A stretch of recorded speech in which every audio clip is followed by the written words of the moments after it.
Hello नमस्कार मंडळी, मी अश्विनी पवार आणि अश्विनी पवार व्लॉगमध्ये तुमचं स्पेशल 1 वर्षानंतर सर्वांचं मनापासून स्वागत आहे. 1 वर्षापासून मी इंस्टाग्राम आणि यूट्यूबवरती काहीच पोस्ट केलं नव्हतं. त्याचं रिझन तुम्हाला थोड्या वेळात मी सांगणारच आहे. त्याच्यासाठीच आज स्पेशल व्लॉग बनवला आहे. ते पण वर्ष 2025 याचा शेवटचा दिवस होता, त्या दिवशी शेअर करणार आहे. आणि ती वर्षाने आपलं नूतन वर्ष सांगते. 2025 प्रत्येकाला चढ उतार सुखदुःख या गोष्टीतून गेलेलं असतं. प्रत्येकाचे अनुभव वेगवेगळे असतात. प्रत्येकाने अनुभव कमेंटमध्ये शेअर करा. मी माझा अनुभव जर सांगायचं म्हटलं, मला जर कोणी विचारलं की 2025 तुला कसं गेलं, तर मला 2025 पण चढ उतार सुखदुःख खूप वेगवेगळ्या गोष्टी माझ्या पण आयुष्यात आल्या. तर ते मी नंतर तुम्हाला हळूहळू आता व्लॉगमध्ये शेअर करणारच आहे. पण आज मी स्पेशल व्लॉग याच्यासाठी बनवला आहे की प्रत्येकाच्या आयुष्यात सुखदुःख हे चालूच असतात. माझं 2021ला लग्न झालं. 22, 23, 24 3 वर्ष खूप भारी गेली. हे 25 थोडंसं मला दुःखदायक गेलं असं म्हणता येईल की थोडंसं अतिच दुःखाचं गेलं. पण मग शेवटी 2-3 ह्या 2025ने या 2-3 महिन्यात मला इतकं सुंदर गिफ्ट दिलं, जे गिफ्ट बघून मी अख्खं 2025 विसरून गेली आणि मी माझं आयुष्य विसरून गेली असेल. जे गिफ्ट माझ्यासाठी खूप खास आहे आणि माझ्या मिस्टरांसाठी पण. तर त्यांना पण विचारू आपण थोड्या वेळात की तुम्हाला 2025 कसं गेलं, काय गेलं. माझा अनुभव सांगेल की आयुष्यात सुखदुःख चालूच असतात. त्यांना मोठं मन करून विसरावं लागतं, पुढे जावं लागतं. चढउतार येत असतात, त्याच्यातून काहीतरी अनुभव घ्यावा लागतो. मी जर म्हणायचं ठरलं तर मी 5 लाख रुपये फीवरून 2025मध्ये काहीतरी खूप मोठा अनुभव घेतला आहे, जी माझ्या 7 पिढ्यांना मी सांगेल आणि त्यांचं आयुष्याचं कल्याण होईल.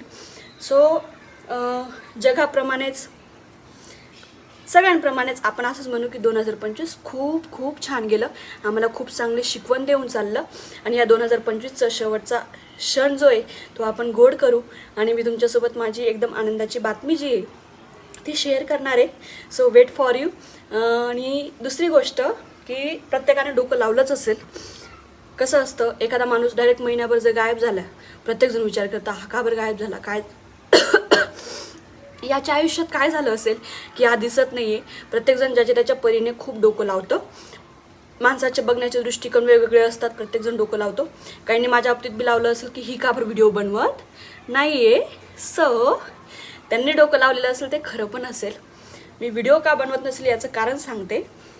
आपण कॅमेरा थोडासा असा करू आणि माझं रिझन आहे की हे सुंदर सुंदर असा क्षण माझ्या आयुष्यात आला आहे, जो मला आता 6 मंथ चालू आहे. या 6 महिन्याचा पण काळ माझ्यासोबत खूप अवघड चालला आहे.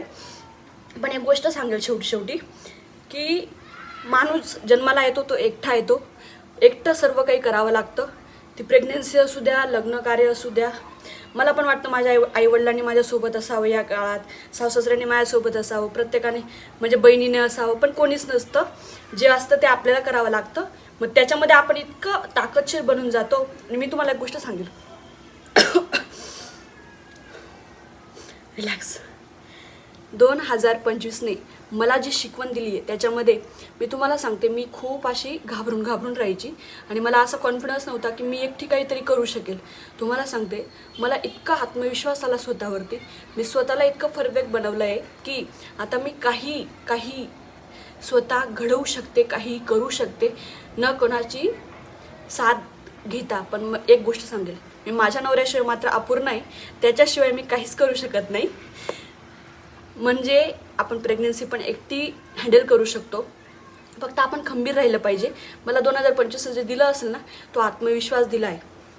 ओके, असं ताकदीशीर बनवलं आहे, शक्ती दिली आहे. आता तर मी एवढंच मागेल देवाकडे की या 2025मध्ये जे क्षण गेले त्याच्यातून मी घडली आणि 2026मध्ये मला एक ताकदशीर शक्तिशाली आई बनव. मी माझ्या बाळाला घडवू शकेल, त्याला सुंदर असं आयुष्य देऊ शकेल.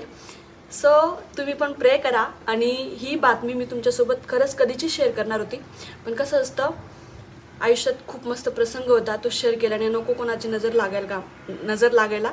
सो थोडं सांभाळून राहिली. पण म्हटलं चला आज आपण करूनच देऊ.